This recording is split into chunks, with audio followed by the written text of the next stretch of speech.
This is Larry Jordan, the host of the Digital Production Buzz. The following interview is an excerpt from a recent program. To hear the entire program, visit digitalproductionbuzz.com.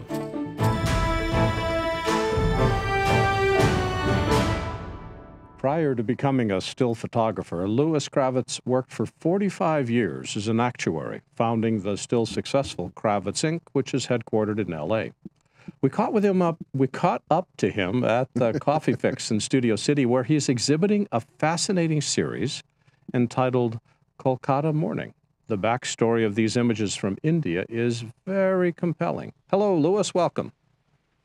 Hi, how you doing, Larry? We are doing great. Louis, photography is quite a switch from the dry numbers of being an actuary. What got you interested in photography? I always loved to travel. I started traveling and had my first anxiety attack in 1990 going to Irian Jaya. And I used to carry a camera with me. About 2002, I decided to take it a little bit more seriously.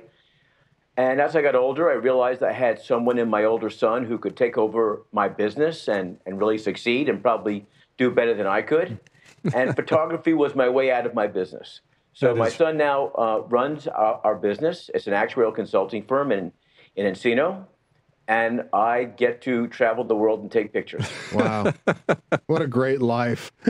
You're absolutely right. I'm a very fortunate man. On your website, you describe your photos as being about people and their reaction to you. What do you mean by reaction? When I travel, I like to meet people. And I'm not a street photographer that likes to just take a picture without them knowing about it. I like people to know I'm taking their picture and spend some time, enter into a conversation, so they're reacting to me. And that's very different than a lot of other street photographers might do. They want to catch them unaware. I want them to be aware of me, and it's kind of fun to interact and eventually maybe take a picture of something interesting, them doing something interesting. Yeah, a lot of these, a number of the pictures I'm looking at right now are somewhat posed. But others are not. How do you gain their trust, especially when you're dealing with different cultures and different languages? I'm a short, old guy who's not very intimidating. So if people look like you and talk like you can take good photographs. I'm also from New York, and I got a lot of chutzpah. So okay, there you go. I think I like people. I enjoy the interaction with people, and I think, for the most part, people sense that. I've been very fortunate as I traveled to meeting a lot of people. Calcutta was a very great experience for me. And I want to get there, but I want to ask one more question before we do, which is, which photographer had the most influence on your creative style? Probably Steve McCurry, because if it wasn't for him, I probably never would have gone to India. I saw the pictures he took.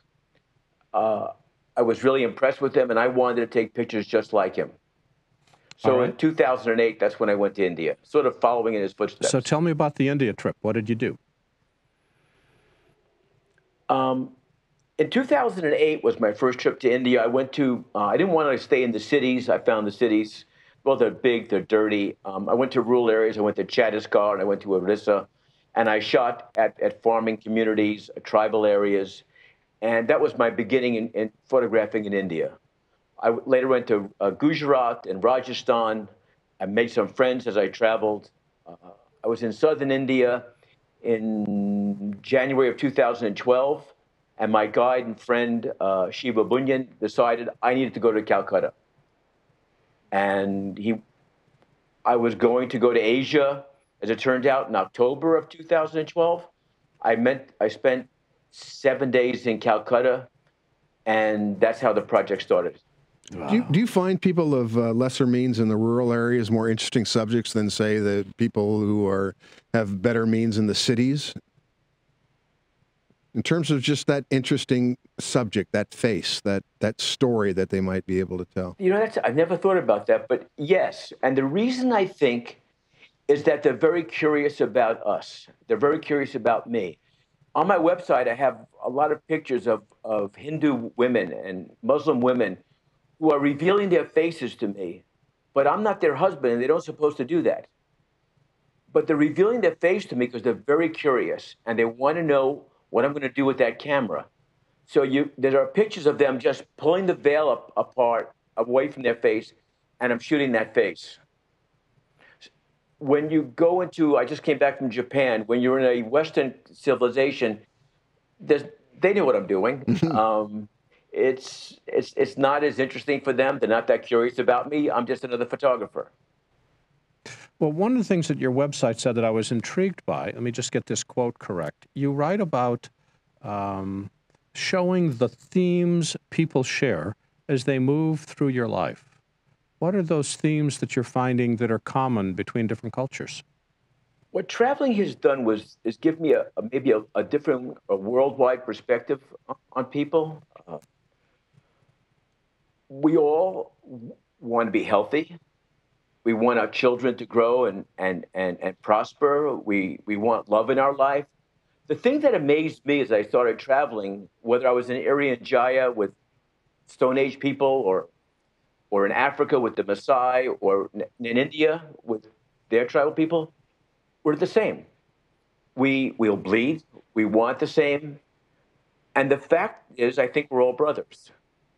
That we war against each other and we do harm to each other really amazes me. I don't understand it at all, because it's like hurting someone in your own family. And I think when you travel, you get a whole different perspective. And I think one of the problems in our country is a lot of people don't travel. They have an image of what the people are like in another country. They have no idea. Yeah. I love the quote from Mark Twain, "The greatest threat to bigotry is travel." And yes. I once had... You want to see the truth? Travel. I once had an idiot say to me, I'm Jewish, and he said to me, "How does it feel to have 1.5 billion people hate you?" And I've been to Turkey, I've been through India with 250 million, Muslims. That's just bullshit. What's your style of shooting? Clearly, it sounds like you ask their permission. Do you pay your subjects, and are you shooting a lot of shots, or are you just grabbing a couple, or how do you work? I'll typically walk down the street. In Kolkata, I was getting up at daybreak. If I see an interesting scene, I'll take it. If I see an interesting face, I might shoot first, and then my style is to, if you were standing in the street, I might shoot you from a distance. If you're a modern man, I might pick up my camera and nudge to you and ask you basically if it's okay. And if you nodded yes, I would shoot, and I would keep getting closer and closer to you, and keep taking pictures as I get closer, and then eventually get into a conversation. If we don't speak the same language, it's very hard to do that. So it's more like smiles, it's more like body language. You're sort of just connecting, and as we're connecting, I'm shooting.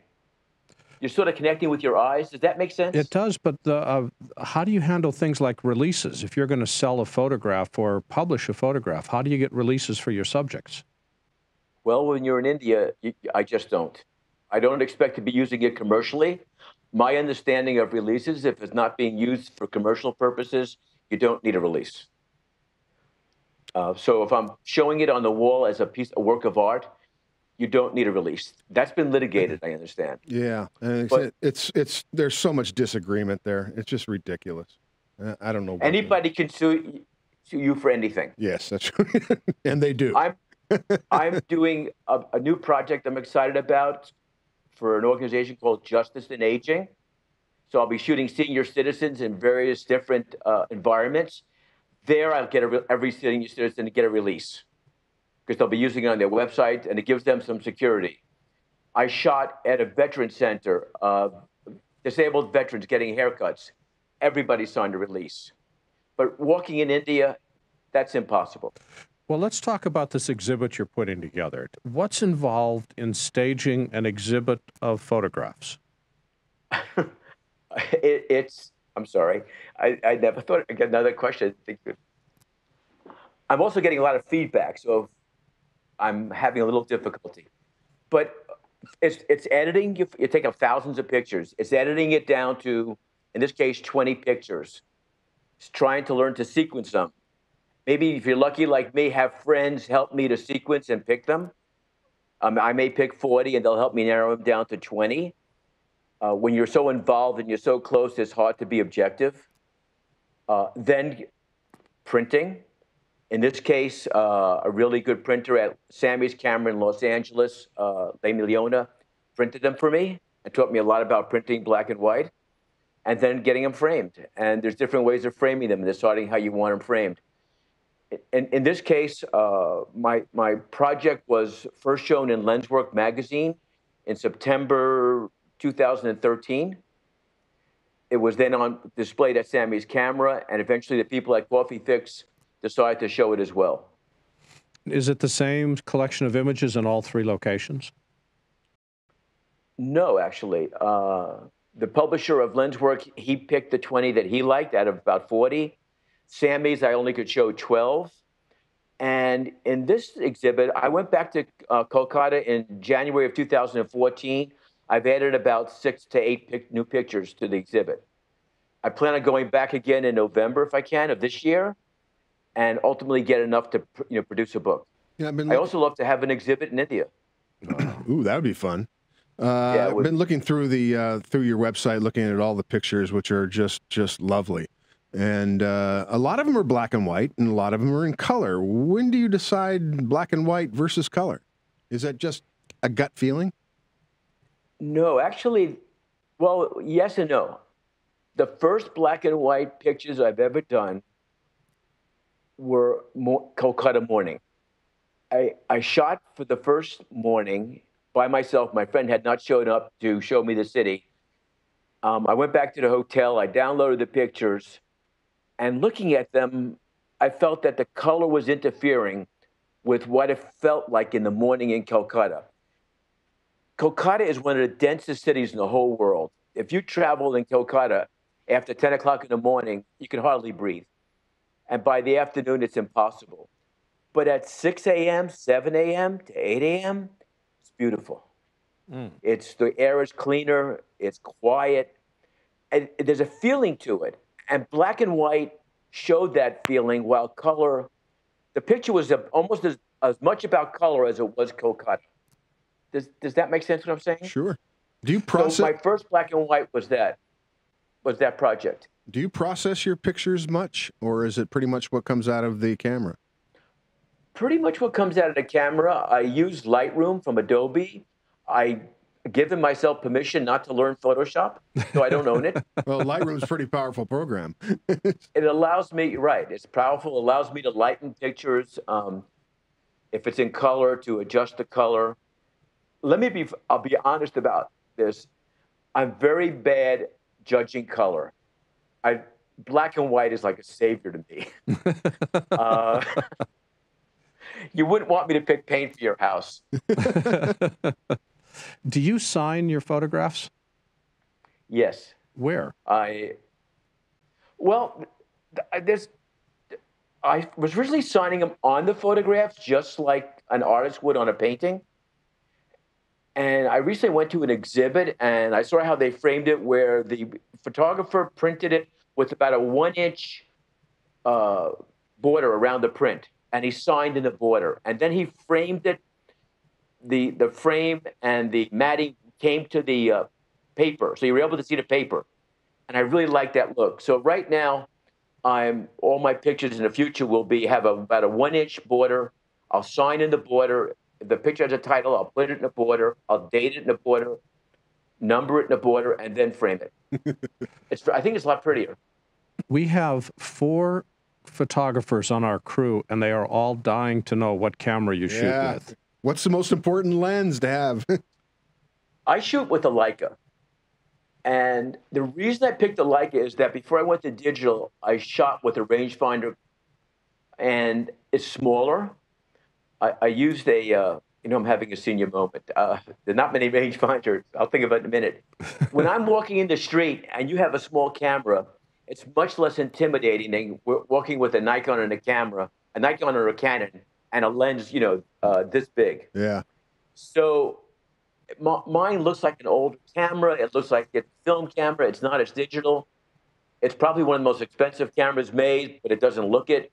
Mm-hmm. So I'm not as intimidating. I typically shoot with a 35 or 50 millimeter lens, mostly with 50. Wow. So you got to get up. You got to get up close to your subjects. Yes. And that's what I enjoy about it. I'm basically standing next to you. Yeah. Now, wait a minute. I want to make sure I heard this. You're shooting with a 50 millimeter lens, not a zoom, but a fixed length? Leica, right. Leica doesn't make a zoom lens for this. It's digital rangefinder. So the only lens I can have is, my longest lens is a 90 millimeter.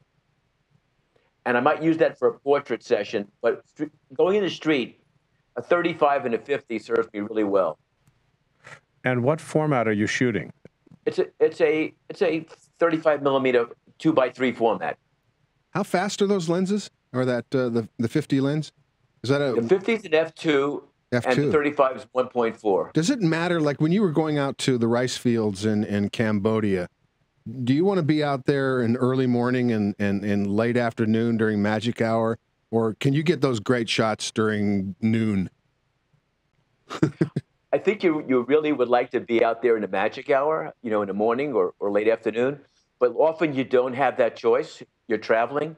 So you have to learn how to make adjustments, and slowly, as I'm learning how to shoot at noon as well.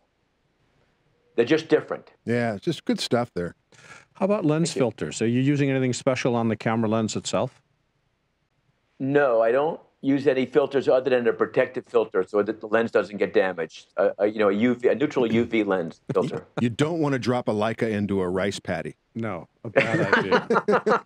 That's a really bad thing to do. You don't want to drop it at all. It's a sensitive camera.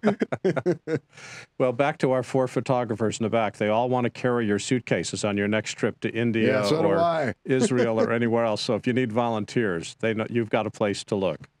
Thank you. Do you have any inkling to get one of those Canons or Nikons with the giant zoom lenses my wife owns the Nikon D800 with a 28 to 300, I think it is, but she has just decided she just shoots with a 50 or an 85, and that's all she carries now. Well, that 800 is too heavy. Yeah, that 800 is heavy. Yes, I leave it to her. I don't use it. I like my camera. Okay, good for you. I find it very heavy. What projects are you working on next? The next project is for Justice and Aging. They are a not-for-profit organization that help senior citizens with legal matters involved with health and economic issues. Mm-hmm. They basically train other organizations, and they'll sue on behalf. They did a class action suit recently with Social Security and won hundreds of millions of dollars for seniors. I'm going to start shooting to help build a library for them they can use on their website and their blog. Doing charitable work is really great. I teach photography in LA, and I'm very fortunate. I don't need to sell my photographs. I have a chance to do work for free. That's very cool. Well, I want to be you when I grow up. Louis, what website can people go to learn more about your work? Website is www.louiskravitz.com. That's LOUISKRAVITZ, louiskravitz.com. Louis, thanks for joining us today. Thanks a lot, Louis. Thank you very much for having me. It's really enjoyable. Bye-bye. Bye-bye.